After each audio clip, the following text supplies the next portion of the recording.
হাম ও হামের উপসর্গে গত ২৪ ঘন্টায় দেশে আরও ৬ শিশুর মৃত্যু হয়েছে। এর মধ্যে সিলেটে ৩, বরিশালে ২ এবং ময়মনসিংহে মারা গেছে ১ শিশু।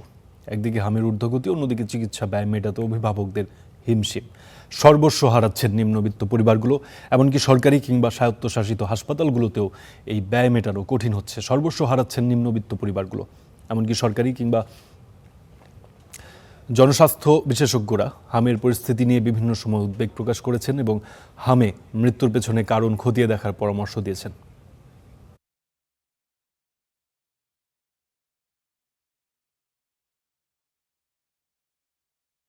দর্শক, যেটি বলছিলাম, হামের ঊর্ধ্বগতি এবং চিকিৎসা ব্যয় মেটাতে অভিভাবকদের হিমশিম।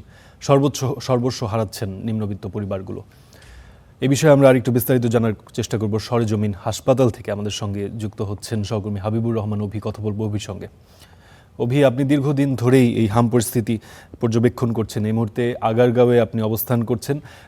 সেখানে কি পরিস্থিতি দেখছেন? বেড খালি রয়েছে কিনা?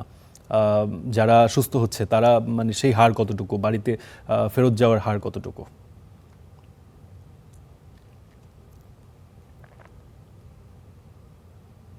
ফারদিন, শুরুতে আপনাকে জানিয়ে রাখি, এখন আসলে আমি যে জায়গায় রয়েছি ঢাকা শিশু হাসপাতালে, এবং কিছুক্ষণ আগে একজন মা তিনি এখানে আর্তনাদ করছিলেন, এখনও তিনি সেখানে রয়েছেন।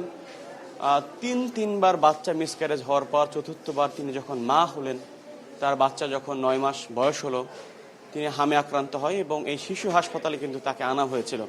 এবং শিশু হাসপাতালে তাকে চিকিৎসা দেওয়ার পরও কিছুক্ষণ আগে সেই শিশু আব্দুর রহমান, 10 মাস বয়সী সেই শিশু, তিনি মারা গিয়েছেন এবং তার পুরো পরিবার কিন্তু এখানে রয়েছে।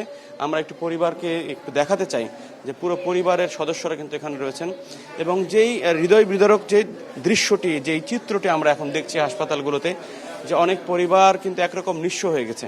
এবং যে পরিবারটি আমরা এখন বলছি, সেই পরিবার কিন্তু প্রায় 5.5 লাখ টাকা কিন্তু খরচ করে বিভিন্ন হাসপাতাল ঘুরে শিশু হাসপাতালে এসেছিল ভালো চিকিৎসার আশায়, কিন্তু এখানে তাকে চিকিৎসা দেওয়ার পরও আসলে শেষ পর্যন্ত তাকে বাঁচানো গেল না। এবং এই পরিবারটি একরকম নিঃস্ব হয়ে গেছে। তার গরু বিক্রি করা, তার জমি বিক্রি করা, তার সব কিছু হারিয়ে একটি পরিবারের 5 লক্ষ টাকা যদি শেষ হয়ে যায়, আপনি নিশ্চয়ই বুঝতে পারছেন যে কতটা নিঃস্ব হয়ে গেলে এরকম পরিস্থিতি হয়। একদিকে যেমন সম্পদ গেছে, একদিকে যেমন কোরবানির পশু গেছে, অন্যদিকে কিন্তু যাকে নিয়ে তিনি বেঁচে থাকতেন, তিনবার বাচ্চা মিসক্যারেজ হওয়া। নিশ্চয় আপনি ফারদিন বুঝতে পারছেন যে এরকম একটি পরিবার যাকে ঘিরে ছিল পুরো পরিবারের আনন্দ, সেই বাচ্চাটি এখন মারা যাওয়ার পর এখন তার মায়ের আর্তনাদ, তার এই বুক ফাটা চিৎকার, এটি আসলে মানে এই লাইভে বলে বোঝানোর মতো না। এবং আমাদের যারা দর্শক তারা নিশ্চয়ই আমাদের সঙ্গে একমত হবেন যে সারা দেশেরই কিন্তু চিত্র এখন একরকম, এবং প্রত্যেকটা পরিবারই কিন্তু এরকম দৃশ্য আছে, এরকম ঘটনা আছে, এরকম গল্প আছে। আমি কিছুক্ষণ আগে একজন বাবার সঙ্গে নিচে কথা বলছিলাম, যার মেয়ের বয়স মাত্র 10 বছর, এবং তার এই সন্তান হয়েছে বিয়ের 16 বছর পর। 16 বছর পর যেই সন্তান হয়, তার জন্য আপনি নিশ্চয় বুঝতে পারছেন যে কতটা ত্যাগ তিতিক্ষা স্বীকার করতে হয়। তিনিও তার শখের গরুটি বিক্রি করে দিয়েছেন এবং গ্রাম থেকে এসে তাকে চিকিৎসা করাচ্ছেন একটি প্রাইভেট হাসপাতালে, এবং সেখান থেকে তিনি এখন ঢাকা শিশু হাসপাতালে এসেছেন তার সন্তানকে নিয়ে, যদি একটা আইসিইউ পাওয়া যায়। তো এখানে একরকম আসলে কি বলবো, সৃষ্টিকর্তার নিশ্চয় এখানে অন্য কোনো রহস্য থাকতে পারে, ভাগ্যের খেলা হতে পারে। মানে এক একজনের কপাল পুড়ছে কিনা এটা আমার মন্তব্য করা হয়তো ঠিক হবে না, কিন্তু বাংলাদেশের স্বাস্থ্যের যে অবস্থা, এই স্বাস্থ্যের যে র্যাশ উঠেছে শিশুদের গায়ে, যে হামের র্যাশ, এই র্যাশ আসলে শুধু শিশুদের গায়ে না, বা শিশু আব্দুর রহিমের গায়ে না, এটা কিন্তু পুরো স্বাস্থ্য ব্যবস্থার উপরে এই র্যাশটা পড়েছে। এবং স্বাস্থ্য ব্যবস্থার যে লাল বাতি জ্বলে গেছে, এটা অনেকেই বলছেন। এখানে যারা অভিভাবক রয়েছেন, স্বাস্থ্যবিদ রয়েছেন, জনস্বাস্থ্যবিদ রয়েছেন, তারা বলছেন যে এই সংকট যদি কাটানো না যায়, তাহলে সামনে হয়তো মহা বিপদ অপেক্ষা করছে বাংলাদেশের মানুষের জন্য।